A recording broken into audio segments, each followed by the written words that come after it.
Welcome back to another episode of War Room Huddle Podcast, an RFG advisory podcast for independent financial advisors who want to crush everything and take their A game to the next level. Brought to you by RFG Advisory with your hosts, Shannon Spotswood, Bobby White, and Rick Waddell.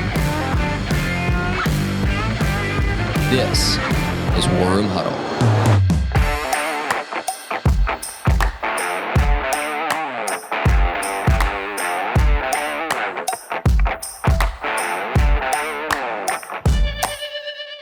Welcome to War Room Huddle. We are so excited to be joined today by Mark Dutram, financial advisor and founder of BayView Private Wealth in Destin, Florida. This is going to be a lot of fun. Thank you, Mark. No, I love it. I didn't know this was called War Room Huddle. That's kind of a powerful name with the whole mindset. And that's actually awesome. I mean, it does set us up to have a meaningful conversation. I mean, once you're in the war room, that's it. All bets are off. We're gonna get right into it. I love it. No, thanks for having me, and I am honored to share anything I can. And I love talking about the industry and certainly our recent launch and affiliation with RFG. So yeah, I'm excited to be here. This is going to be one not to be missed because Mark has just a fantastic story.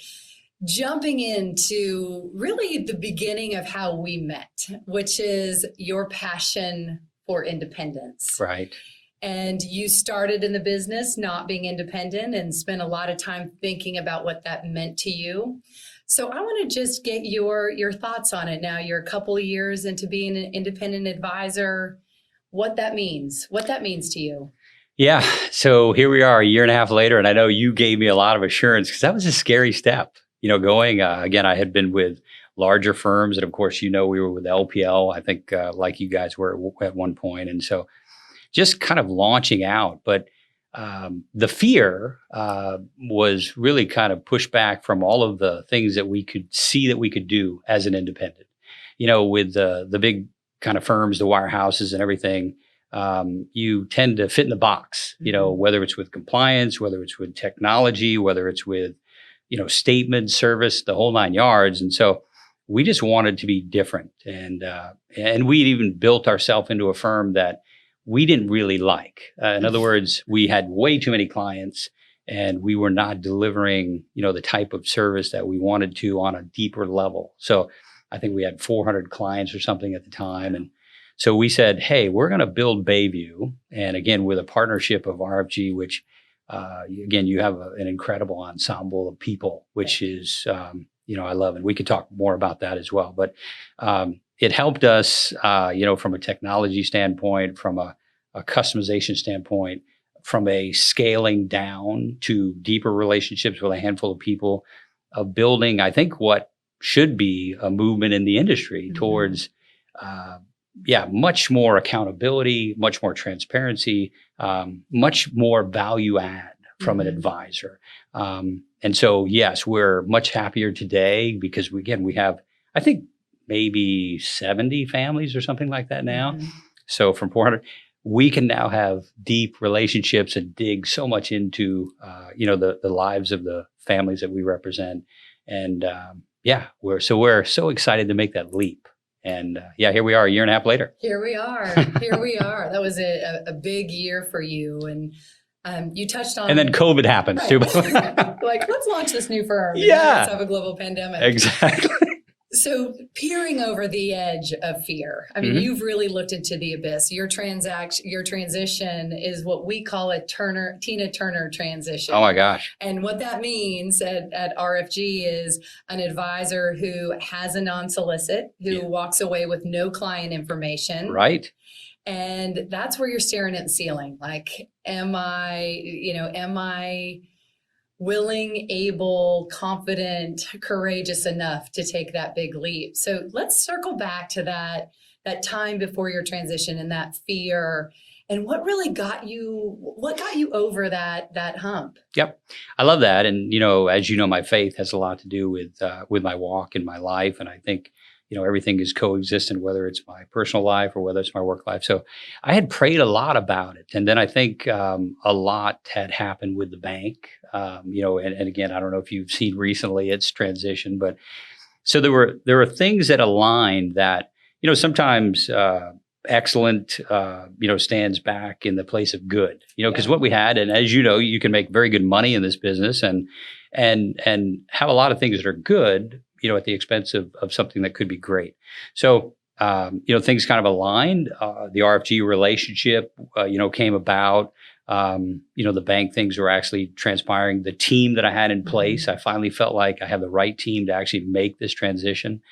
And so, yeah, all of those things kind of came together to, like I said, now you start looking at the risks. And as you said, I had a non-compete. So you start day one with zero. And so you have to have a lot of faith that, okay, did we build these deep relationships and are these people going to follow me? Right. And so we were so blessed. I mean, we ended up coming out on the other side. I think we're, you may or may not know, we're about 80 million today. And that's, a year and a half into about 25 million, greater than you thought you would be as you were staring over that edge. Yeah. And the pipeline looks very good as well. And again, we've got quite a bit of new money. And then, even our asset management has not really done us any favors this past year. And as you know, we're a DFA shop, and those factor-based premiums that we use have not really paid. And so I know that there's wallet share even that we can increase as they come back, and we're starting to see some return to cyclicals and things of that nature. So I'm excited about that. And then again, we could tell that people trust us and embrace us because we've lost nobody. Even though, again, we might have been trailing some of the other benchmarks and some of the other indexes, people get it. They know in the long term, we're not going to win every year, but in the long term, they're going to be better served by, our philosophy. Well, and it's a real testament to what makes this industry, those advisors that are really focused on delivering a differentiated client experience.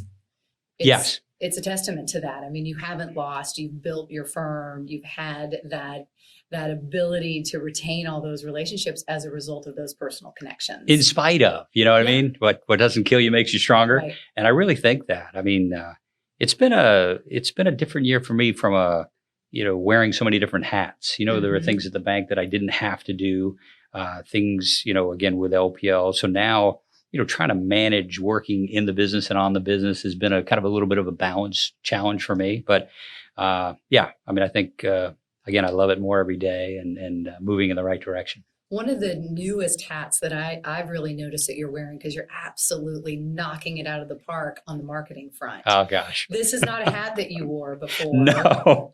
And still, I wear it crooked, I think still. Yes. But it was so vitally important when you do that type of a transition to have a very well articulated brand story and value proposition for your clients, and making sure that message is out there in social media and print media and radio and television. I mean, we pulled out all the stops on that. You are spot on. I mean, we're fortunately pretty smart people, right? So we've got the language, we know the message that we want to, but we're trying to do stuff in-house that you really can't do. We're not really marketing people. And so, again, our hiring of C-suite, which, we love that whole team over there because they're helping to build a brand and a presence, whether it's, local market or online. And then, it's come a long way, and they're helping me to remember. I always feel like it's boasting, when you take pictures of yourself, or you're supposed to go out and shake hands and take shots. It feels so, disingenuous, but they're saying, Mark, people want to see you, right? They want to see you in the community. They want to see you outside of money management and asset management and stuff. So they're teaching me. I'm coachable. You're coachable. I'm coachable. Well, one of the niches that you've really lasered in on speaks to your allergy to being boastful, because I think I had known you for several months before you let slip of this tremendous military career that you had achieved, and your work in special ops. And now you've really focused in on that in terms of serving veterans, and I believe even active duty. Yes. So talk to us about like the evolution of your practice and how you've really identified that as a niche that you want to give some special love and attention to.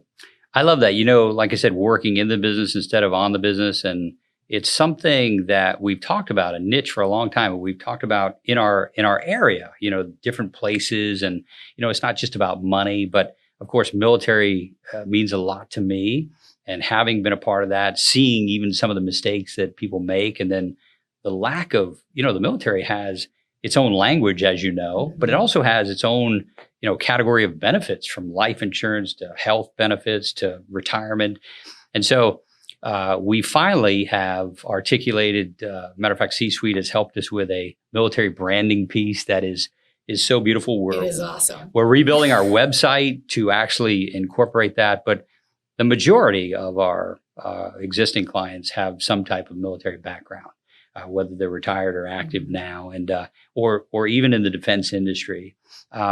But we understand that space. You know what I mean? We have a passion for that space, for helping them with whatever it is, whether it's, again, asset management or retirement planning, or even just fulfillment in that new stage for them, that next chapter. So, yes, we have finally developed and are actually advertising that niche that we want to have a space in.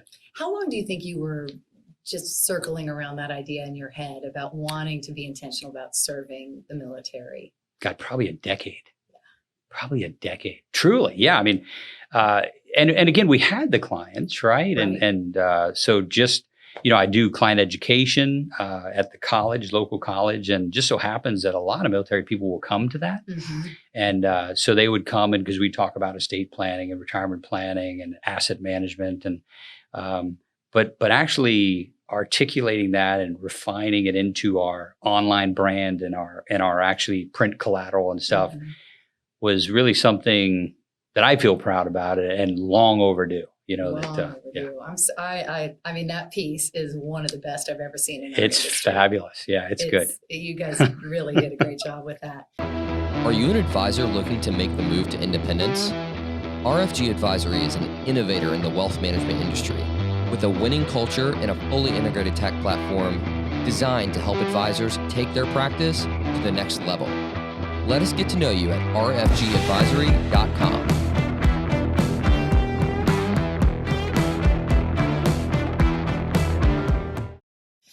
Flipping to the other side, to go from military to women. Right. You are a StrongHer Money Advisor Ambassador, which we are so grateful that you really picked up that flag and been such a huge part of that. Why did that resonate with you? Why did you want to raise your hand and like, all right, I want to go on this journey of creating this kind of new concept of helping women to live financially fearless? I forgot we were actually talking about that. I might get a little bit emotional. We obviously have a lot of widows, right, in the book. So people that are military and things. But growing up, my mom and dad divorced at a young age. I was probably 6 years old. My mom raised 5 children on her own, right? And so I look back at the struggle. She worked a couple jobs most of the time, right? And her just trying to manage that space. Well, it gave me kind of a deep conviction that I really want to help women like that, right? That fortunately, if she would have had somebody to kind of walk alongside of her and help her to make the right decisions and to, even give her some advocacy and good information. Yeah. So it's meant something to me. Matter of fact, even piecing it together, right? That it's important to you. I knew that had an effect on me, but then the StrongHer, again, might have been a nice connection to that space, to where I said, wait a minute, now here's a platform that we can actually do. Because again, we do have widows in the book, and we do have young people that will come to the class. And I'm continuously saying, for our young people, we need to educate them more on financial matters early, Level right? up. Oh my Level gosh, up. yes. And so this whole StrongHer, which I am proud to be affiliated with it and applaud you guys for building, I think has so much room to run, because I do think it's an underserved and a much needed area of attention. Yeah, especially in financial matters. You never shared that story with me. Thank you. Oh, okay. I didn't know that. Yeah, I didn't know that. So my mom is a beautiful lady. I was just talking, outside about her as well. As a matter of fact, she's 88 years old now, will be in February, still lives in Connecticut, which is, I say, is her craziest decision because she still lives in the cold. I don't know why, Mom. Hey, that's a choice. At the beach. Exactly. Mom, it's time to move to the beach. That's why birds migrate south, right? It's warmer down there, right? So. Well, I am with you. I think we've got so much room to run with StrongHer Money. And I think one of the misnomers is that it's just for female advisors, that only female advisors can be intentional about how they're connecting and communicating with their female clients. And that's just not the case. I mean, we really have, we've got our StrongHer Money advisors. We have several of them, about 60% are men. Right. And I love that because really so much about StrongHer Money is being intentional. It's being intentional with the language. It's being intentional around, like, we hear you, we recognize you, we see the data. Right. They're firing their advisors in any kind of a transitional moment, about 71%. And so as an industry, I just feel like there's so much we can do to make sure that we're getting that financial knowledge into the as many people's hands as we can, and really helping women and the next generation to make those decisions. So we're just getting started on this one. Well, that's we're gonna have some fun. Like I said, just look at the data. Yeah. The data speaks for itself, and that's what's so compelling because, and it has nothing to do with capability, right? Oh, no. I mean, women, I know, which, that one group I was actually talking with, I had just said, sometimes when you talk about pie charts and asset allocation, you may see a lady's eyes just glaze over. This lady had said, hey, we can get it as, I'm an engineer, and she was different. I go, no, this is not about, for whatever reason, right? Whether it's just not interesting to you, and which would be my wife's thing, right? She's like, even if I come to my wife with a spreadsheet, she's like, yeah, hey, that's but if I come to her with pie charts and things, yeah, she's more fascinated. It's the way we learn. But trying to figure out why women are either disengaged or they've empowered their spouse to actually take on that stuff for whatever reason, we have to get them to understand that they really need to be a part of that because it's more than just the assets, right? It's about what you can do with the assets, right? And so it ends up fulfilling a lot of meaning and purpose for people. And so they truly want to be engaged. And especially, as you know, if, again, you guys generally outlive us and you're, making huge movements within the industry with regards to CFOs and asset share and all of those kind of things. So yeah, it's a huge need. It's going to be a lot of fun. We'll talk more about StrongHer Money. Love it. A future podcast. All right, technology. Okay. We are obviously all in on technology, and you, my friend, have built client experience and boardroom in your office. You're the first advisor at RFG to do this. This was, thank you, shout out to Orion. It was in their laboratory on a trip, definitely pre-COVID, probably about 1.5 years ago when I was up in Omaha, and they had a prototype of an advisor office that involved touch screens and all this cool technology. Well, you've done it. Yeah, there's probably only a couple advisors in the country. I can't name any other than you, but I'm sure there must be another one out there. Even Tina was like blown away. When we brought her into our boardroom, she was like, "Oh my gosh, I love this!" So it was actually okay. So cool. Talk to us about why? Why did you invest? You got a big thousands of dollars to make this happen. So again, being in the business for a long time, 25 plus years.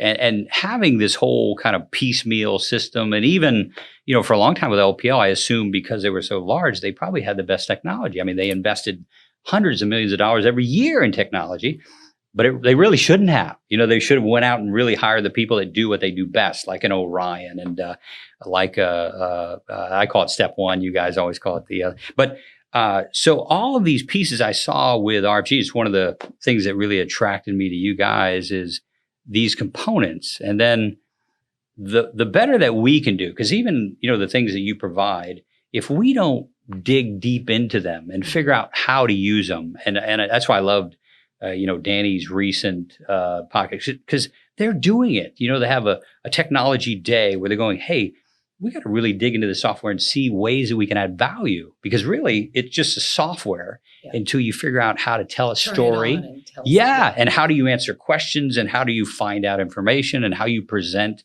So, again, through Matt and then through you as well, we talked about, hey, this is some of the stuff you can do, right? It'd take a little bit of resources to put it in place. But as we thought about, a differentiator, and then how do we, share information and do reviews or answer questions or do planning, we said, what's going to be the best client experience that we can come up with, right? So now we have this, 75-inch interactive screen where the people fly in on the other screen and we could zoom in and out. And it's just I love it for reviews. I mean, because people, are just engaged and you can see they're the getting IMAX. It is. Financial It really is. advisory experience. It is good. And it's something that we should be doing, right? And like I said, with a little bit of investment, I think it really, the difference it makes is maybe immeasurable, right?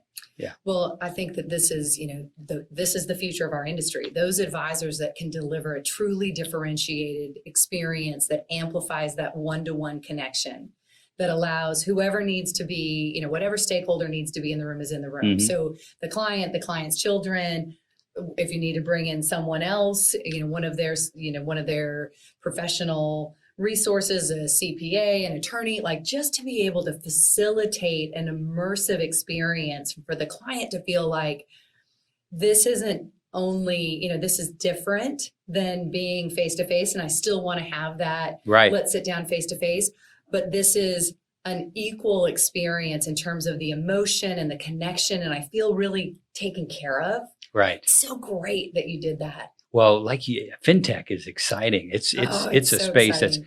but you bring up a great point. We have a potential prospect right now that's actually really big.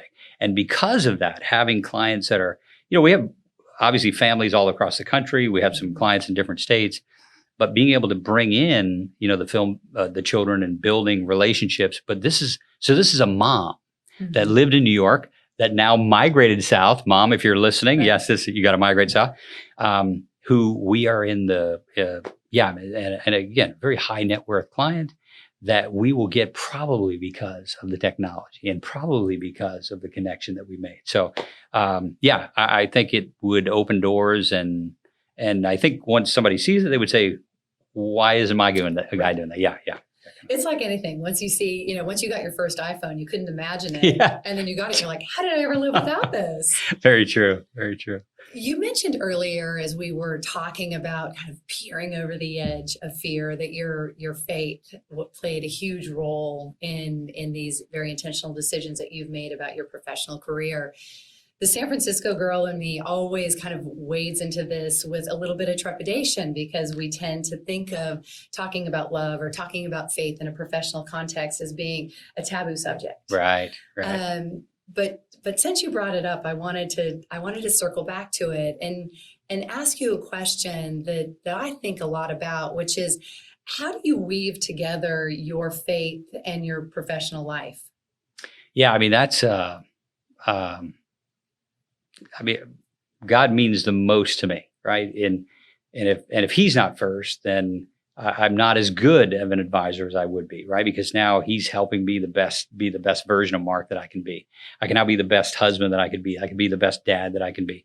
So if I didn't bring him into my work, I would really be really shorting my clients even, right? Because he's given me gifts and abilities. And so the closer I am to him, the better that I am using those gifts and abilities. So as we know, God's real. And so, sometimes we try to put him in a box and we treat it as maybe even religion or churches or things that we do.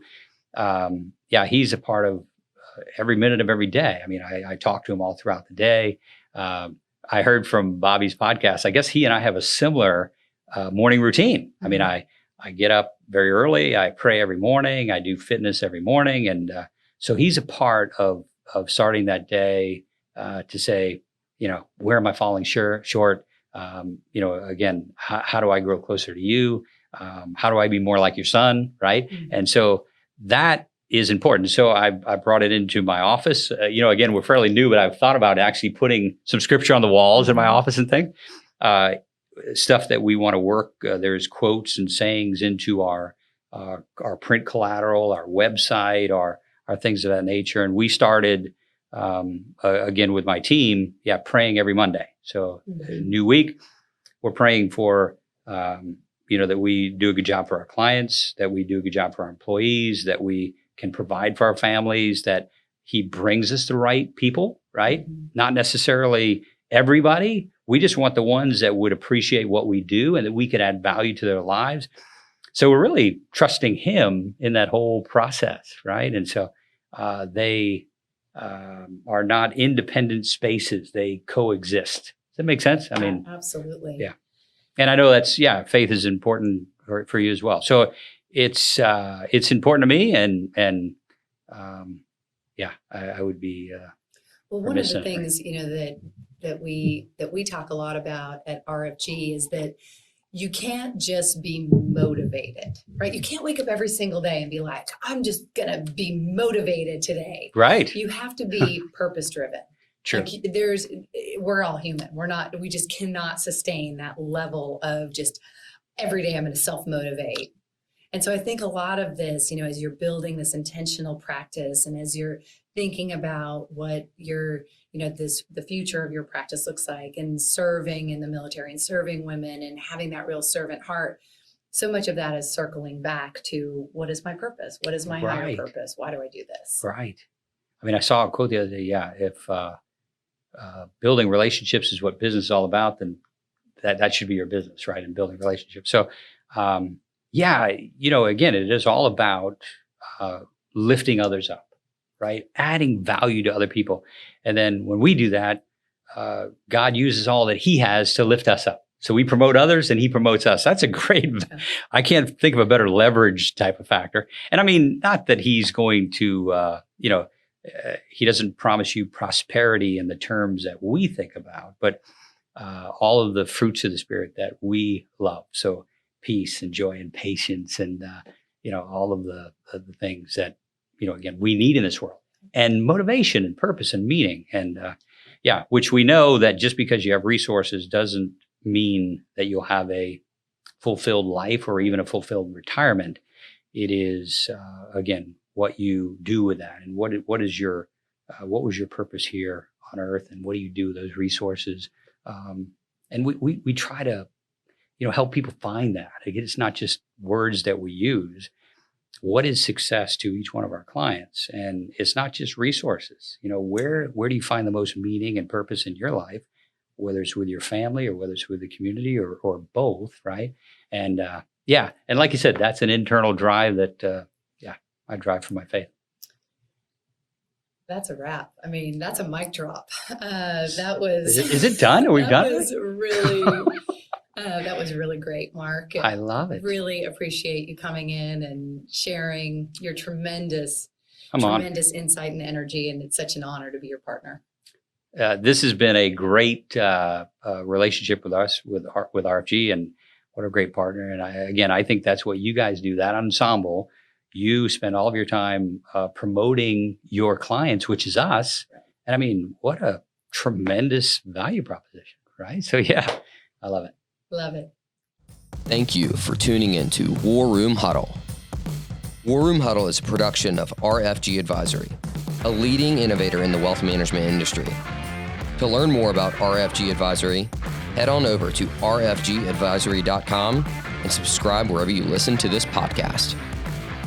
We look forward to seeing you on the next episode of War Room Huddle.